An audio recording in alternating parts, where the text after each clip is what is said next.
మన సంస్కృతి మన సాంప్రదాయాలు ఎప్పటికీ మనతోనే ఉండాలి. భారతదేశపు మహా గ్రంథాలు కావ్యాల సంపూర్ణ సంకలనం. సబ్స్క్రైబ్ చేయండి Tilak. A wide range of LED lights for indoor and outdoor use. GR Lights make India bright.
ద్వారకకేగే సుదాముడు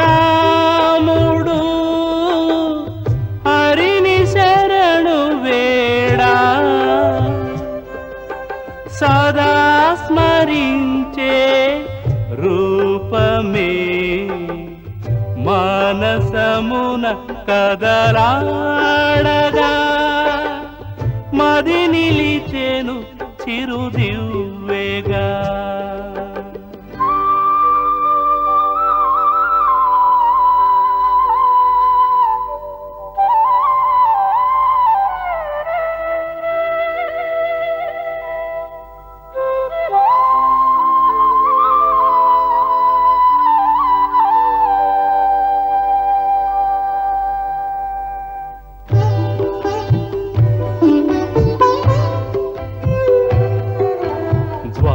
ద్వారకాపురాన్ని ఏలు మహీపాలుడాతడు, ఏ గమ్యం తెలియని కటిక దరిద్రుడు ఇతడు. దీనలోక పాలకుడు ఆపద్బాంధవుడతడు, ఏ నీడకు నోచుకొని తోడు ఉన్నవాడితడు. సృష్టికర్త విధాత బ్రహ్మాట ఇదంతా, ఆరాతే ఒక వింత తెలియగ ఈ నరుడెంత. కృష్ణుడే సుదామునికి వెలుగు రేఖ చీకటిలో, ఆత్మబంధువై తానే అద్దరిని చేర్చులే. జగములేలు గోపాలుడు మిత్రుని మది నెరుగడ, వేణుగానలోలుడే వెతలను తను దీర్చడా. కృష్ణకు చేలుల మైత్రిని లోకాలకు చాటగా, పయనమాయకు చేలుడు మిత్రు మిత్రుని దరిజేరగా.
మాధవ, తమ భక్తుడు అంతలోనే బాగా అలసిపోయాడు. ఇప్పుడతడు ద్వారకకు చేరడం కఠినమనిపిస్తోంది. అవును,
శ్రీకృష్ణ.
చూడు, ఆగవయ్యా, ఆగు.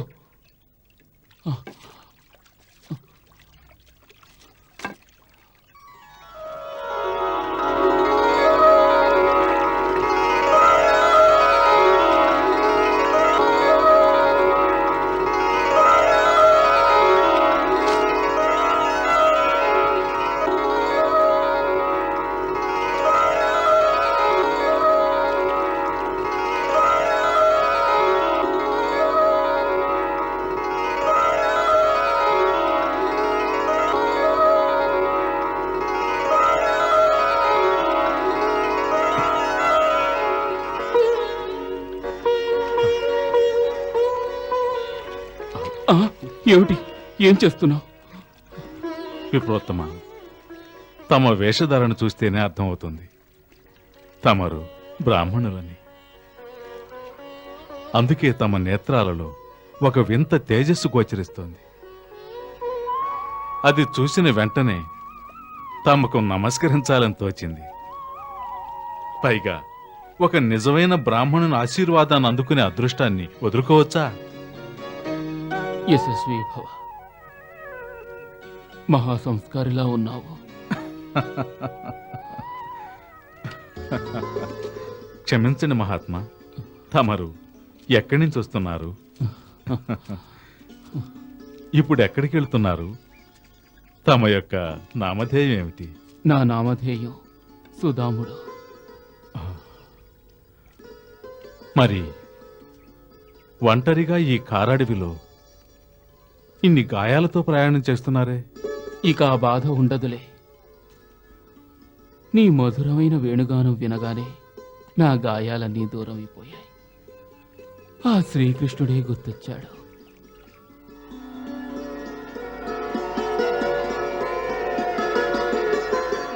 మహా మధురంగా వాయిస్తున్నావు నీవు వేణువును. మాధవుడి వేణుగానంలా ఉంది. ఈ స్వరాన్ని ఎవరి దగ్గర నేర్చుకున్నావు చెప్పు. ఈ స్వరాన్ని కృష్ణుల వారి వద్ద నుంచి నేర్చుకున్నాను. తమరు కూడా చూస్తుంటే ఆ కృష్ణుల వారి భక్తుల్లానే కనిపిస్తున్నారే.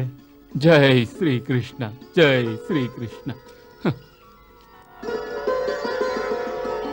ఆ శ్రీకృష్ణుడు నాకు భగవంతుడు, పరమ మిత్రుడు కూడాను.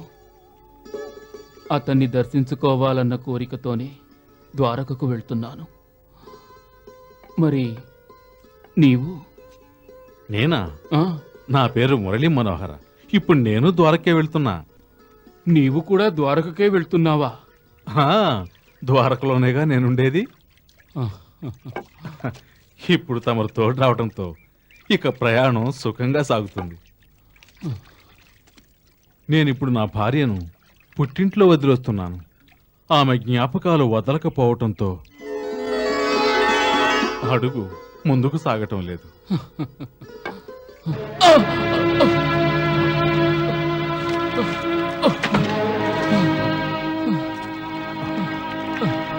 భలేవాడివే, అడుగు తీసి అడుగు వేయుటకు.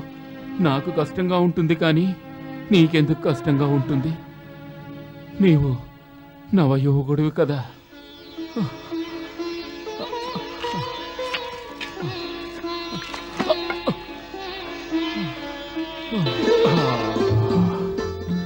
ఏం చెప్పమంటారు? ఈ యవ్వనం ఉందే, అన్ని కష్టాల కంటే అతి కష్టమైంది. ఒంటరితనాన్ని భరించలేకుండా ఉన్నాను. ధర్మపత్నిని పుట్టింట్లో వదిలి ఇలా వస్తున్నానే గాని మనసు మాత్రం ఆమె వెనకే తిరుగుతోంది. ఏం చేయను? లక్ష్మీదేవి జ్ఞాపకాలు వదలలేకుండా ఉన్నాను. లక్ష్మీదేవి ఏమిటి? నీ ధర్మపత్న?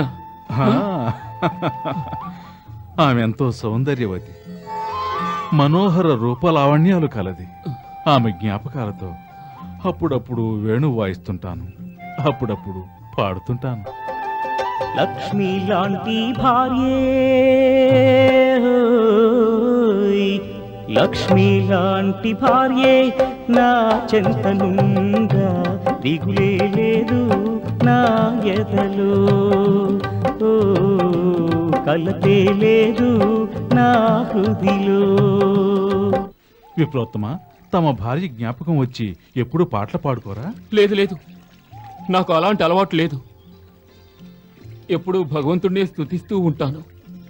శ్రీకృష్ణ శ్రీకృష్ణ శ్రీకృష్ణ. మరి ఆమె ఎడబాటు మీకు విరహాన్ని కలిగించదా? నిజం చెప్పండి, అవునా కాదా? చూడండి మిత్రమా, ఒక మిత్రునితో అబద్ధాలు ఆడకూడదు. చెప్పండి, అవునా కాదా? నీవు మహా విచిత్రమైన వాడివిలా ఉన్నావు. నన్ను విసిగించకు. మనం కలుసుకుని 2 గడియలైనా పూర్తి కాలేదు, అప్పుడే మిత్రమా అంటూ వచ్చిస్తున్నావు. శ్రీకృష్ణ శ్రీకృష్ణ శ్రీకృష్ణ. ఇదిగో ఓ బ్రాహ్మణోత్తమా, నా మాట వినండి. కాస్త ఆగండి. ఓ మిత్రమా, ఆగండి ఆగండి మిత్రమా. ఓ బ్రాహ్మణోత్తమా, ఆగండి. నన్ను అపార్థం చేసుకోకండి, అపార్థం చేసుకోకండి బ్రాహ్మణోత్తమా. నన్ను విసిగించకు. నేను ఎప్పుడు ఇంతే, మనసులో అనుకుంది బయటికి అనేస్తూ ఉంటాను. తమని నేను మిత్రునిగా భావించాను, అందుకే అలా మాట్లాడాను. మరి తమరు తమ పరిధిలోనే ఉండిపోవటం సమంజసం కాదు. తమని నేను మిత్రునిగా భావించినట్టే నన్ను తమరు మిత్రునిగా భావించాలిగా. మరి ఆత్మాభిమానం అనేది కూడా ఒకటి ఉంటుందిగా. నేను ఇప్పటి వరకు పరమ మిత్రుడైన శ్రీకృష్ణుడికే నా పరిస్థితిని గురించి చెప్పలేదు. నీకు మాత్రం ఎలా చెప్పగలను? తమ వేషధారణ చూస్తేనే అర్థమవుతోంది. తమకి ఆత్మాభిమానం మెండు. లేదంటే ఇంకా తమరు ద్వారకాధీశుని మిత్రులయ్యుండి ఇలాగే ఉంటారా? తమరేమైనా అనండి, తమరు చేసేది తప్పు అంటాను. తప్పా? ఏమిటా తప్పు? తమ ఉద్దేశంలో కొన్ని విషయాలు గుప్తంగా ఉంచటమే మంచిది అనుకుంటున్నారు. కానీ ఎవరైతే తమను నిజంగా ప్రేమిస్తారో వారు తమ ఆంతర్యాన్ని గ్రహించగలరు. నీవేం మాట్లాడుతున్నావో నాకు అర్థం కావడం లేదు. ముందు ముందు అర్థం అవుతుంది. చూడండి, మీ వివరాలు చెప్పకపోయినా మీ కుటుంబం ఎటువంటిది, మీకు పిల్లలు ఎంతమంది, మీరు ఎక్కడి నుంచి వస్తున్నారు, ఇవన్నీ చెప్పగలను. మీ గురించి నాకు పూర్తిగా తెలుసు. ఏమిటి చెప్పనా? ఏమంటారు విప్రవర్య? చెప్పమంటారా? మాట్లాడండి. వద్దు. ఆ? ఇదిగో ఓ మిత్రమా, మిత్రమా, బ్రాహ్మణోత్తమా, నన్ను ఒంటరిగా వదిలి వెళ్తున్నారా? చూడండి, మనం ఇంకా ఎంతో దూరం పయనించాలి. నాతో పడవలో రండి. మనకి 20 క్రోసుల దూరం తగ్గిపోతుంది. రండి రండి మిత్రమా. వద్దులే, నీకు దూరంగా ఉండడమే శ్రేయస్కరం. ఇదిగో బ్రాహ్మణోత్తమా, తమ మిత్రులు శ్రీకృష్ణుల వారి మీద ఒట్టు, మీరు నాతో రావాల్సిందే. పొట్ట పరంధామా, ఎందుకయ్యా నాకు ఈ పరీక్ష? వద్దు, వస్తాను వస్తాను. రండి రండి మిత్రమా. నువ్వు వెళ్ళు. రండి రండి. వదులు, నేను వస్తాను. రండి, నేను ఎక్కిస్తాను. నేను ఎక్కుతాను, నువ్వు వెళ్ళు.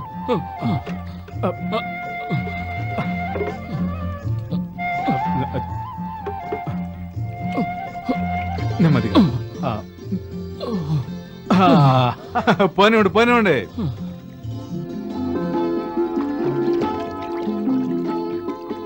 భలేవాడివి, నీవు నన్ను వదిలేటట్టు కనిపించడం లేదు. ఎలా వదులుతాను మిత్రమా? మా గురువుగారు ఏం చెప్పారో తెలుసా? జీవనయాత్రలో ఎప్పుడైనా ఎవరైనా మంచి తోడు దొరికితే వారితో కలిసి ఉండటమే మంచిదన్నారు. నిన్ను చూస్తే భయం వేస్తోంది. భయమా? నీవు తప్పకుండా వేషగాడి ఉంటావు. వేషగాడినా? లేదు మిత్రమా, నేను మీతో కలిసి రావటానికి కారణం ఒకటే. బహు దూర ప్రయాణం కదా, మీతో కలిసి వస్తే యాత్ర సులభం అవుతుందని. లేదంటే లక్ష్మీదేవి యొక్క ఊసులు మళ్ళీ నన్ను ముసురుకుంటాయి. అందుకే మీరు లేకుంటే అడుగు ముందుకు పడదు, నేను ద్వారకకు వెళ్ళలేను. నీవు నాతో పాటు వస్తే నా యాత్ర మహా కఠినం అవుతుంది. పరంధాముని యందు మనసును లగ్నపరచలేను. నీవు తప్పక నా ధ్యానాన్ని భంగం చేస్తావు. ఆహాహా, విప్రోత్తమా, తమరు పరంధాముని ఎందే లగ్నం కండి, మీకెలాంటి భంగం కలిగించను. నా ప్రియపత్ని లక్ష్మీదేవి యందు నా మనసు లగ్నం చేసుకుంటాను. ఓరి పిచ్చివాడా, భార్యను గూర్చి ఆలోచనలు విడనాడి భగవంతుని హృదయంలో ధ్యానించు, నీ జీవితం సఫలమవుతుంది. భార్య లభించలేదంటే ఇక జీవితానికి అర్థమే ఉంటుంది. ఓహో బ్రాహ్మణోత్తమ, కృపతో తమరు నన్ను వదిలిపెట్టండి. తమరు తమ ప్రభువును భక్తితో ధ్యానించండి. నేను మీకు అడ్రాను. నా పాటికి నేను ప్రేమ గీతాలు పాడుకుంటూ ఉంటాను. నాకు మీరు అడ్రాకూడదు. సరే సరే, నీ ఇష్టానుసారమే కానివ్వు. మరి నా ధ్యానానికి భంగం కలిగించకు. మరి కాలేశం ఎందుకు? తమ పని తమరు కానివ్వండి, నా పని నేను కానిస్తాను. రామ హరే రామ హరే రామ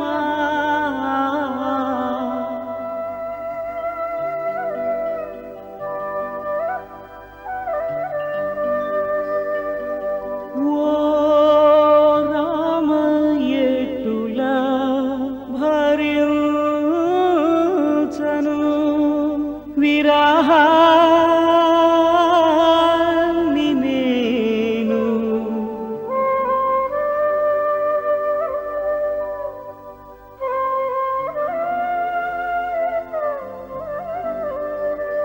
తన జ్ఞాపకాలే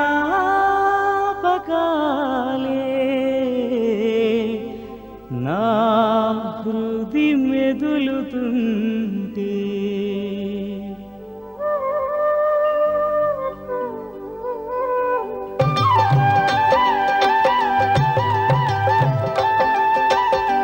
లక్ష్మి లాంటి భార్యే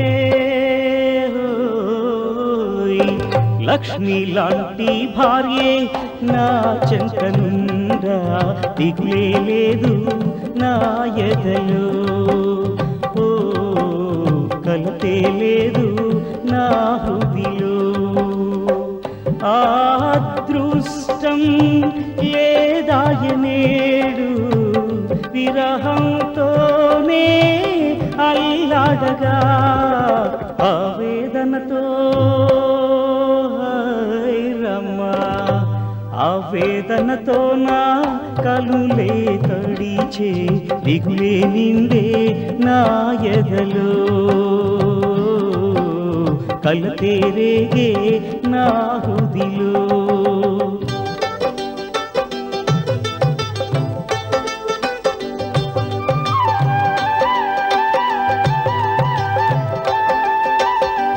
లక్ష్మి లాంటి భార్యే లక్ష్మి లాంటి భార్యే నా చెంత నిండా దిగులే లేదు నా ఎదలో ఓ కలతే లేదు నా హృదిలో వదలవయ్యా, నీ గోల ఇక చాలించి విశ్రాంతికి కావలసిన ఏర్పాట్లను చూడు. దగ్గరలో ఏదైనా ఊరుంటే చూడు, అక్కడికి వెళదాం. బాగుంది. ఇప్పుడు నేను ఊరెక్కడిదాను? అరే అటు చూడండి, అది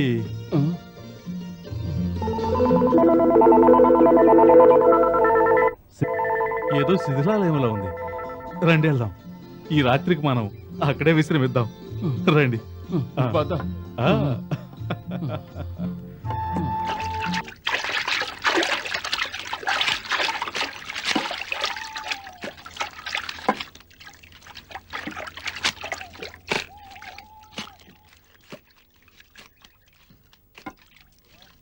ఆహా, ఎంత రమణీయమైన చోటు దొరికింది. ఆహా.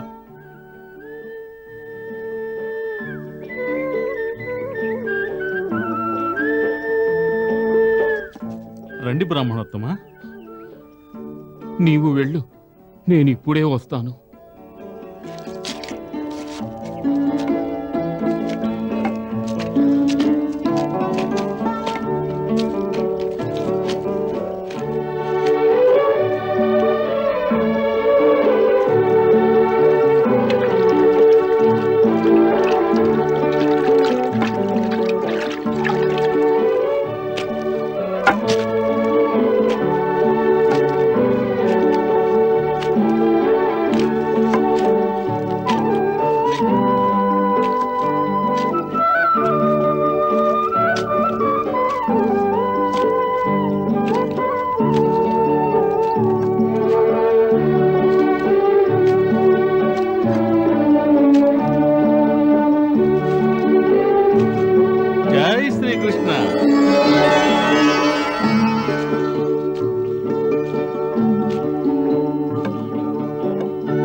మనోహర, మురళి మనోహర, మురళి మనోహర. ఏమిటి బ్రాహ్మణవర్య?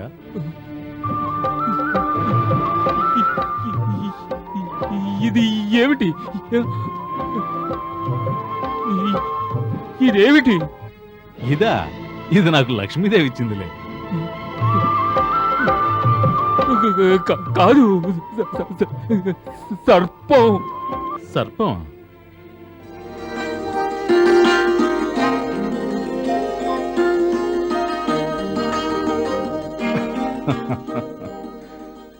ప్రణామం నాగదేవత. నిన్ను చూసి సుధాముడు భీతిల్లుతున్నాడు.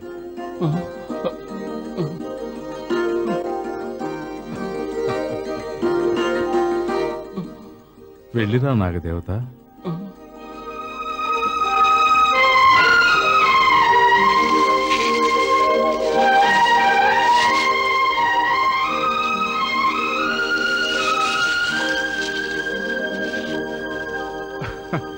ప్రణామం నాగదేవత. బ్రాహ్మణోత్తమ, నాగదేవత వెళ్ళింది. తమరి లోకానికి రావచ్చు.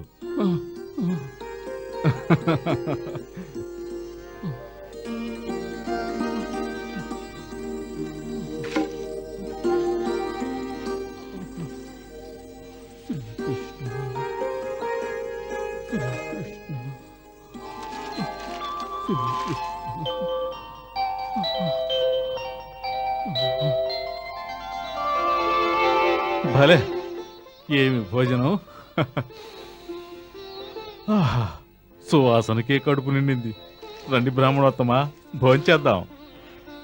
నా భార్య లక్ష్మీదేవి చేతి వంట తమరు ఒక్కసారి భుజిస్తే ఇక జీవితంలో మర్చిపోలేరు. వద్దు మనోహర, ఇప్పుడు నాకు ఆకలిగా లేదు. నీవు భుజించు. అదేమిటి మిత్రమా? భలేవారే, మిమ్మల్ని వదిలి నేనెలా భుజించగలను? ఎందుకు భుజించలేవు? నీ భార్య ప్రేమగా తయారు చేసింది. నీవు అవశ్యం భుజించాలి. మరి శాస్త్రాలు అనేది ఏంటంటే, మన కళ్ళ ముందు ఒక బ్రాహ్మణుడు ఆకలితో ఉండగా అతనికి పెట్టకుండా మనమే భోంచేస్తే పాపం అని. శ్రీకృష్ణ, కనుక నాతో కాస్తైనా భుజించాలి. చూడండి, లక్ష్మీదేవి ఏమేమి వండి పెట్టిందో. కమ్మని రొట్టెలు,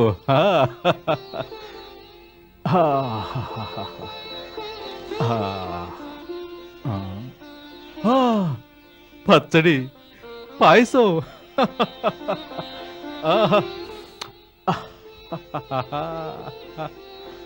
ఇదేమిటి? లడ్డూలు కూడా చేసి పంపినట్టుందే. భలే లక్ష్మీదేవి, భలే! భార్య అంటే నీలా ఉండాలి. బ్రాహ్మణోత్తమ, మీకు తెలీదు ఎంత ప్రేమతో లక్ష్మీదేవి ఇవన్నీ వండి పంపిందో. రండి మిత్రం, ఆకలేస్తుంది, రండి. నీ భార్య ఈ భోజనాన్ని ఎంతో ప్రేమతో నీకోసమే వండింది. దీని మీద కేవలం నీకే అధికారం ఉంది. భార్య ప్రేమను ఇతరులతో పంచుకోవడం ఉచితం కాదు. తమరేమంటున్నారు? చూడండి, తమను నేనెప్పుడో నా మిత్రునిగా భావించాను. కాబట్టి నా భార్య లక్ష్మీదేవి తమకు తమకు వదినగారేగా. అవును, నిజమే. నా మాట నమ్మినట్టేగా. ఇప్పుడు లక్ష్మీదేవి కూడా ఇక్కడే ఉన్నట్టయితే తమరు భోంచేయటం చూసి మహా సంతోషించేది. గొప్ప దయాహృదయం కలదు లక్ష్మీదేవి. అదీగాక ఆమెకు కృష్ణ భక్తులంటే ఎంతో ఇష్టం. మరీ లేదు, గిరి లేదు, ఏమీ లేదు. తమరు సంకోచాన్ని వదిలిపెట్టండి. చూడండి, తినేవాడి పేరు వాడు తినే అన్ని పదార్థాల మీద రాసే ఉంటుంది. మీకు నమ్మకం లేకపోతే వచ్చి చూడండి. ఈ రొట్టెల మీద, ఈ పచ్చడి మీద, ఈ పాయసం మీద, ఈ లడ్డూల మీద, ఇలా వీటన్నిటి మీద తమ పేరు రాసింది మిత్రమా. సుధామ సుధామ సుధామ. మరి నాకు ఆకలి వేయడం లేదు మనోహర. అయితే సరే, నేను భోంచేయను. మీకెప్పుడు ఆకలేస్తే ఇద్దరం అప్పుడే భోంచేద్దాం. సరే బాబు, నీ ఇష్టం. వస్తున్నాను. శ్రీకృష్ణ శ్రీకృష్ణ శ్రీకృష్ణ.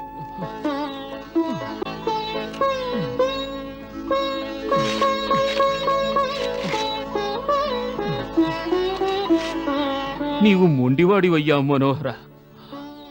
నీ మనసుకెలా తోస్తే అలాగే చేస్తావు. ఇక భోజనం మొదలు పెడదామా? ప్రారంభించండి.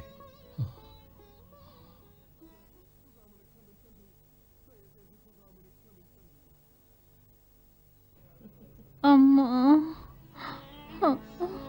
అమ్మా అమ్మా, ఆకలిస్తుంది, అన్నం కావాలి. అవునమ్మా, ఆకలిస్తుంది, అన్నం పెట్టు. అమ్మా అమ్మా, ఇవాళైనా కాస్త అన్నం పెట్టు.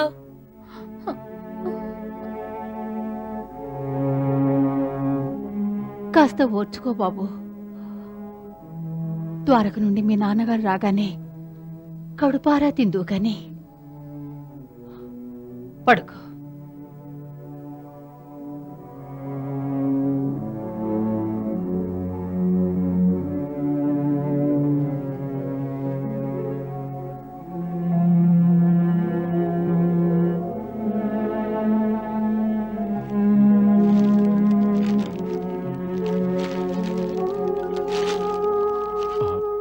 ఇప్పుడు ఏమైంది బ్రాహ్మణోత్తమా?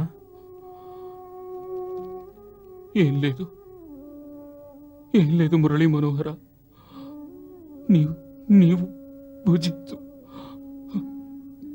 మరి తమరు బడలికతో ఉన్నారు, తమరు ఆకలితో ఉన్నారు. వద్దు వద్దు మనోహర, నాకు ఆకలిగా లేదు. జై శ్రీకృష్ణ శ్రీకృష్ణ శ్రీకృష్ణ.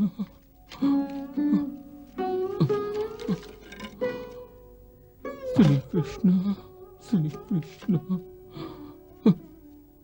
ఒక్క విషయం చెప్పండి, తమరు ఆకలితో ఉండి కూడా భోంచేయటానికి సందేహిస్తున్నారే?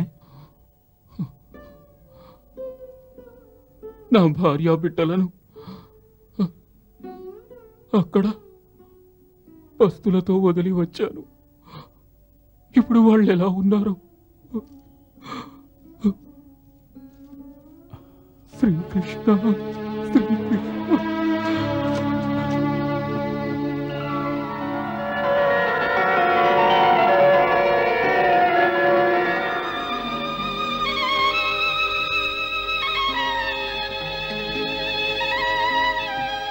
అమ్మా అమ్మా, ఆకలిస్తుందమ్మా. అమ్మా, ఆకలిస్తుంది, అన్నం పెట్టు. బాబు, మీ నాన్నగారు త్వరలోనే వస్తారు, పలహారాలు తీసుకొస్తారు. ఓర్చుకో, కాస్త ఓర్చుకో బాబు. అమ్మా అమ్మా, ఆకలిస్తుంది, కళ్ళు తిరుగుతున్నాయి, అన్నం పెట్టమ్మా.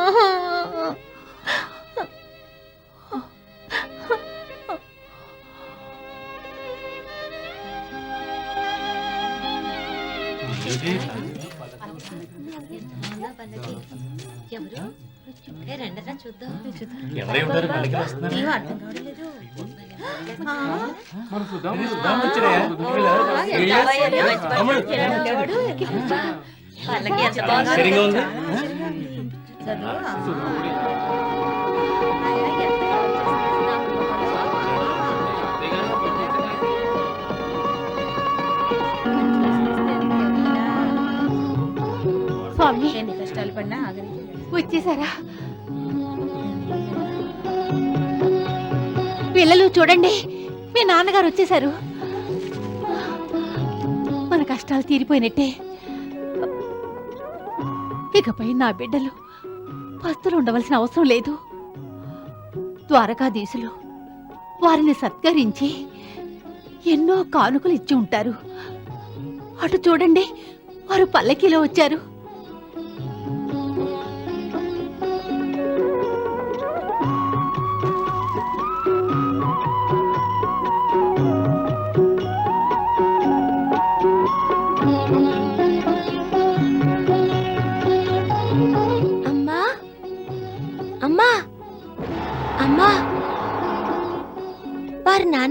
చిన్నాన్నగారు.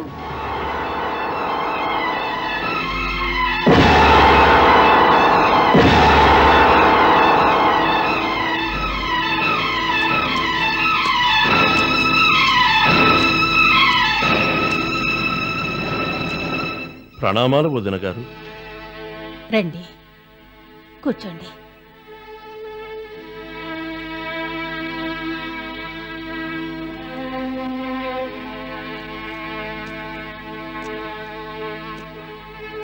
కూర్చోండి మరిది గారు. బహుశా సుధాముడు ద్వారకకు వెళ్ళుంటాడు. మిమ్మల్ని చూసి వెళ్దామని వచ్చాను. ఇదిగోండి, మీకోసం తీసుకొచ్చాను.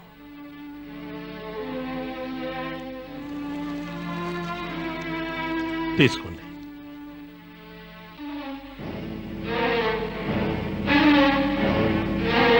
తీసుకోండి.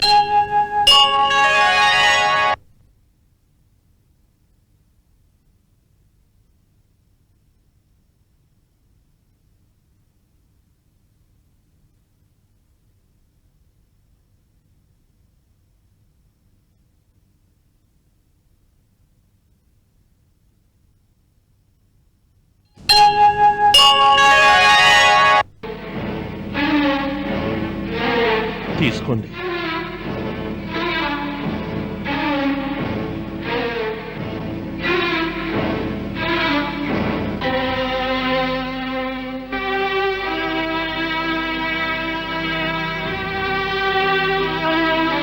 వద్దు మరిది గారు.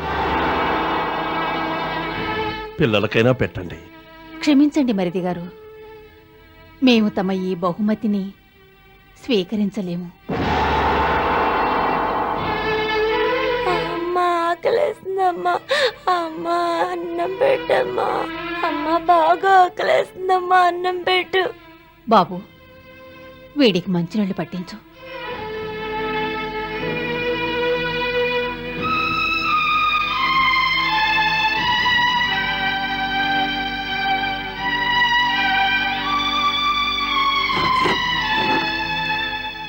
మీకసలు మనసే లేదా? తమరొక తల్లేనా? పిల్లలు పస్తులతో ఉన్నారు. అయినా మీరు... నేను తల్లిని మాత్రమే కాదు, ఒక భార్యను కూడా. మాతృధర్మంతో పాటు భార్యగా నా ధర్మాన్ని పాటించవలసి ఉంది. అంటే అంటే నా పతిదేవుల అనుజ్ఞను పొందకుండా తమరు తీసుకొచ్చిన ఏ బహుమతిని స్వీకరించలేను. అయితే నన్ను ఒక విధంగా అవమానిస్తున్నారు. ముందే మిమ్మల్ని క్షమాపణ అడిగాను, మరోసారి వేడుకుంటున్నాను. తమరు నన్ను అపార్థం చేసుకోకండి. నా పతిదేవుల అనుజ్ఞ, అంగీకారము లేకుండా నాకు మోక్షం లభించినా దాన్ని ముమ్మాటికి స్వీకరించలేను.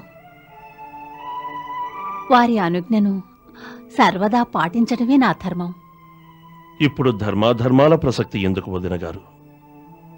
సుధాముడు నా మిత్రుడు. ఒక మిత్రుడు మరో మిత్రుడికి సహాయం చేయకూడదా? ద్వారకాధీశుల వద్దకు మన సుధాముడు ఎందుకు వెళ్ళాడు? వారి సహాయం కోసమేగా. శ్రీకృష్ణులేనా మిత్రుడు? శ్రీకృష్ణుల విషయం వేరు. వారాయనకి మిత్రులే కాదు, భగవానులు కూడా. మీకు తెలీదు, వారు ద్వారకకు వెళ్ళి మిత్రునిగా వారి నుంచి ఏమీ ఆశించరు. కానీ భగవంతుణ్ణి అర్థించడంలో తప్పులేదుగా. ఆ త్రిలోకనాథుడు కరుణ చూపితే ఎవరు మాత్రం కాదంటారు? వదిన గారు, సుధాముడు అమాయకుడు. రాజుగారి కానుకలను స్వీకరించలేదు. మరి తమరు కూడా? వారి పత్నిని నేను. వారి ధర్మాల్ని అనుసరిస్తాను. తమరు ధన్యులు వదిన గారు, తమరు ధన్యులు. మరి నేను వెళ్ళొస్తాను. తమ మనసు మారి తమకేదైనా అవసరం ఏర్పడితే నిస్సంకోచంగా మీ మరిదికి కబురు చెయ్యండి వదిన గారు. ఆ మరుక్షణమే తమ ముందుంటాడు ఈ చక్రధరుడు. తమరు దిగులు పడకండి. కష్టాలు కలిగించిన వారే ఆ కష్టాలను దూరం చేస్తారు.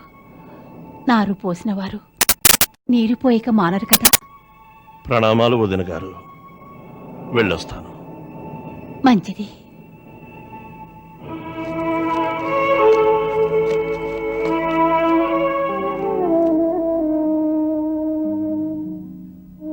అమ్మా, తమ్ముడు ఆకలి తట్టుకోలేకపోతున్నాడు.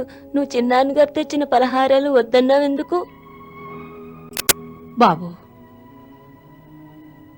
మీ నాన్నగారు ఏ రాజునైతే అసత్య ప్రశంసలు చేసి కానుకలు అందుకోవడానికి నిరాకరించారో ఆ రాజుగారినే ప్రశంసించి ఈ ధనాన్ని ఆర్జించారు మరిదిగారు.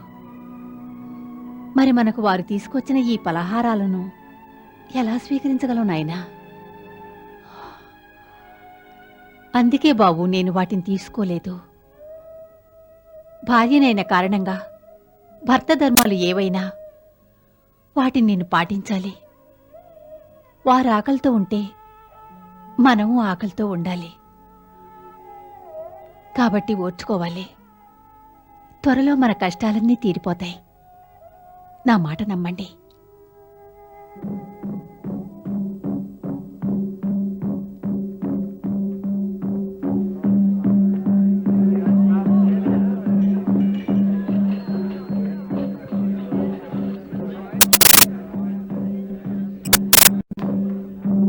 సకల జనులకు తెలియజేయనిదేమనగా రాజా వసంతరాయల వారికి మనవడు జన్మించాడు.